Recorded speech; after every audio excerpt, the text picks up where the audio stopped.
My sister Josie texted me the other day with the idea of us three kids pitching in to buy and build our mom a picnic table for her birthday. I thought this sounded like a great idea, and I told Josie that I thought her fiance, Curtis, should help too. A picnic table seemed like a great idea for our spot down by the river. So, I guess I'm building a table.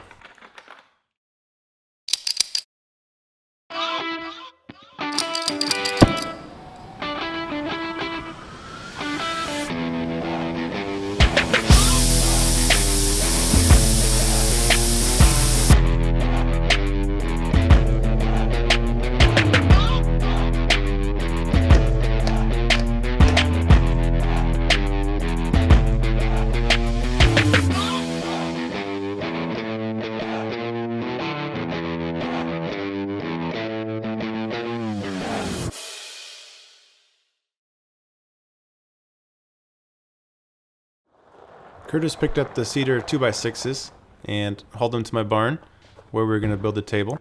I browsed the internet looking at different designs until I found a couple that I liked, and I modeled it in SketchUp. Curtis and I decided to divide the work up a little bit. He was going to start on cutting these top boards to length and rounding the edges of them with a router. You want to wish my mom happy birthday? Happy birthday. We decided to use cedar, thinking it would hold up better to the weather, and we could leave it unfinished.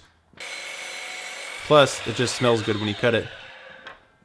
We also decided to round off all the top edges of the boards that make up the tabletop and the seat, thinking it would improve the look and making them a little nicer to touch too. Curtis brought over his nice router to do this, and it worked great. I decided to work on these support pieces. I first cut the boards down to size, and then measured and put a mark for the angle cuts I needed to make. I clamped them down to the table, and then cut it with my skill saw. Once I had one done, I could use it as a template to mark the rest of them, and then I cut them out. The longer boards had the same cuts on the ends, so I could still use the template. Next, I thought I would cut the legs. Designing them, it seemed pretty important for the angle to be right, because it determined the overhang of the tabletop over the seat. I measured it in my plans, and it said I needed a 54-degree cut, so I cut the tops and bottoms of all four legs. When I laid them out, though, I realized very quickly that I made a rookie mistake. The legs were going to be way too wide, and I definitely got the angle wrong. I think I cut these all wrong. All of them? But these, there's no way they're right, because look how far they get. These are supposed to be flat up top there, Yeah. and it's way too wide. Oh, you mean just the angle? Yeah, the angle, I think I cut the angle out. So I did 54 degrees, I bet it's supposed to be 46? 36. 36? Oh, that's a waste of wood. Expensive wood. I ran back inside and checked my plans, and I realized I think I used the inverse angle. Dang it! Well, We have extra. yeah, we got a couple extra boards. I think. Let's not tell Josie I wasted a bunch of the wood. Or maybe it's called the complementary angle. Can't remember that far back to my math classes. But to show where I went wrong, if I draw a guide at 90 degrees on the leg here, this would actually be 0 degrees on my miter saw. So I needed to actually measure from this guide back to the cut, which is the complementary angle of 34 degrees. Like I said, rookie mistake. I was a little embarrassed about it, but luckily we had enough wood to cut some more. To angle the legs correctly and even, I cut a wedge out of a 2x12 and clamped it all down to the table tightly.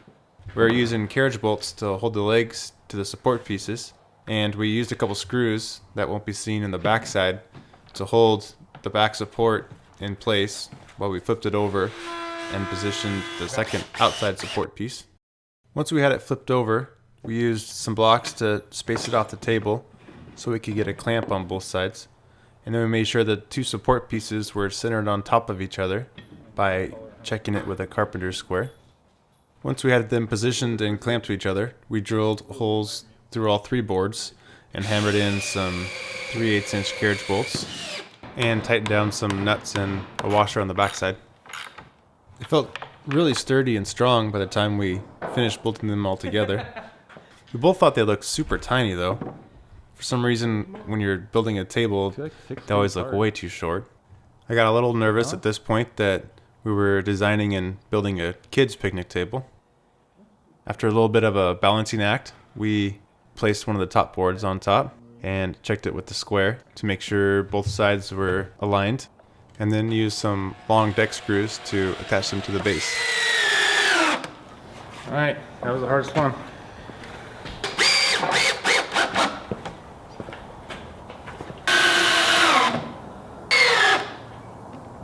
I cut some 1-inch strips on the table saw to reinforce the boards on their underside.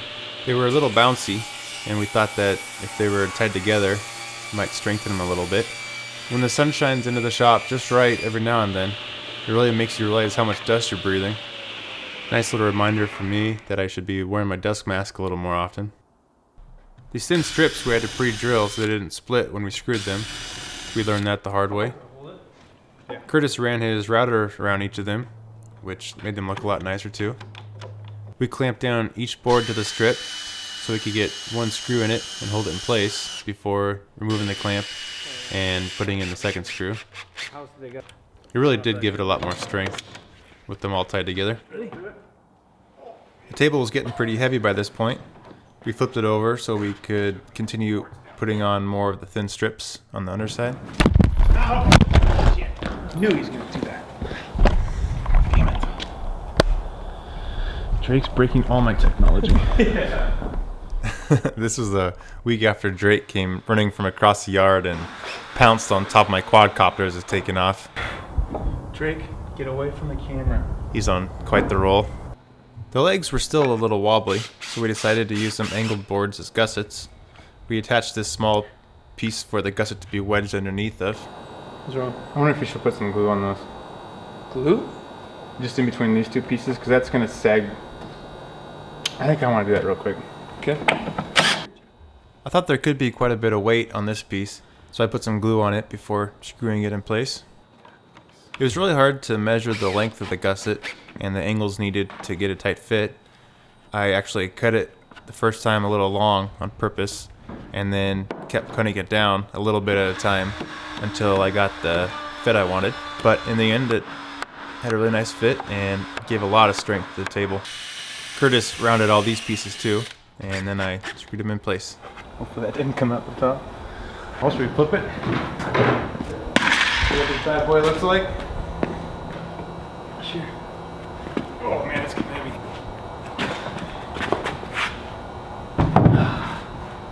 Oh yeah. That is sturdy. Jeez. Alright, let's take a picture and send it to Joseph.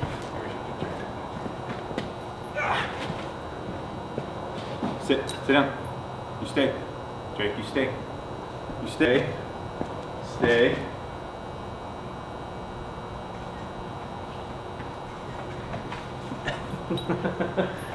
There we go. Look at that. No. Jeez. Good enough. That's like grab his leg. That could have been terrible. Sweet. Awesome. Thanks for the help. Yeah. So we'll come down here and have to load it up in your rig and take it over there. Yeah. Or just have them come look at it. Curtis and I both said that it was really satisfying starting and finishing a project in one day. Most of our projects are pretty long and don't get to do that. So this table is going to be sitting on our property down at our river spot, and although it's our property, there's still a lot of people that'll be going by it on the river. I don't know what it is about a river, especially a river in Oregon, but it brings out some shady people. We all could very easily see this table disappearing down the river in a boat. So I thought I would weld a piece of metal together that I could put in some concrete and loop a locking cable through. Definitely not going to be completely theft proof, but it would at least make them work a little bit for it. Once I got the cup done, I welded some rod onto it for the concrete to grab, and also to position the anchor at the right height in the concrete. I needed to do a little grinding on the welds to clean them up a little bit, and I caught my hat on fire. So I put out the flames and grabbed a new hat and got back to work. The new hat was a lot nicer anyways.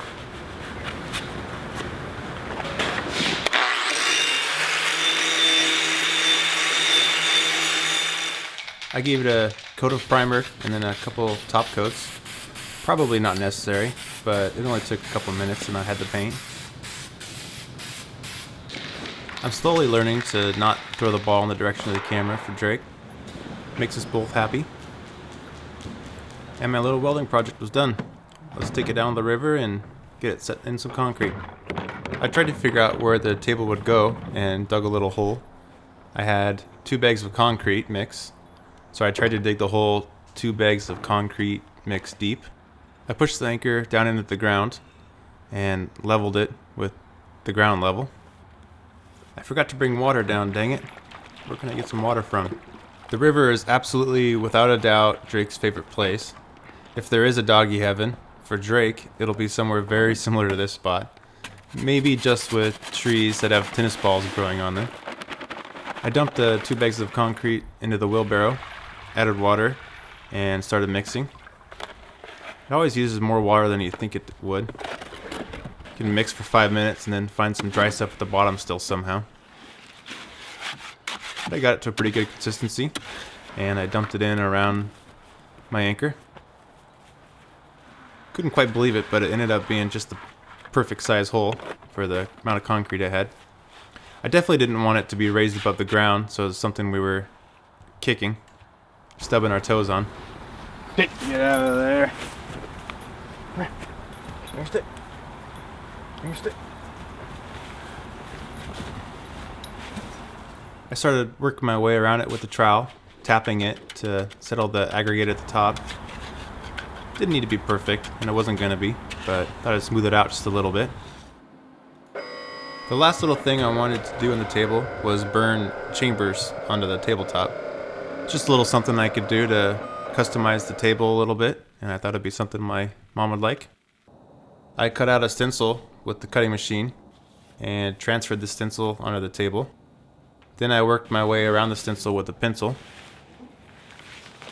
and then pulled the stencil up, leaving just the pencil lines. I've never done any wood burning before, but I've picked up some tips watching Stacy do it, and I thought I'd give it a shot. It took me almost an hour to do the whole name, which gave me a chance to catch up on the most recent Formula 1 race. Go Team Red Bull! I kind of figured that if this table gets stolen, the thieves are going to feel pretty guilty about eating on it with our family name right in front of them. Give them a little bit of a guilt trip at least. The next day was my mom's birthday, and we were all headed down to the river to celebrate. My dad helped me load the table into the back of the pickup. And I hauled it down there. My Aunt Linda and Uncle Jim came, and my grandpa and grandma were also down there. I love it.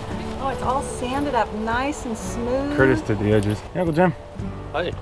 It's going. Gorgeous, Curtis. With a little bit of a team effort, we lifted it out of the pickup and carried it over. Oh, look at the wood burning. That's nice. Oh, I love it. I think my mom really liked it. She somehow figured out before her birthday what it was Curtis and I were building, so it wasn't too much of a surprise, but she still seemed pretty excited to see it. I wrapped the cable lock through the anchor and around one of the legs, and I called the project done. Definitely not the most complex or original project I've ever worked on, but it was a lot of fun. A big thanks to Curtis for spending a whole Sunday working on it with me. He's just about to marry into the family, so I know he was just sucking up a little bit, but it's still much appreciated.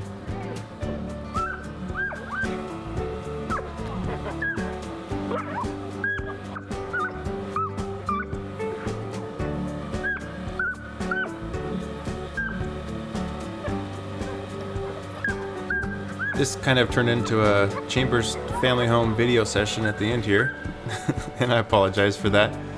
But these are special memories for me, and I know I'll love watching them again later on.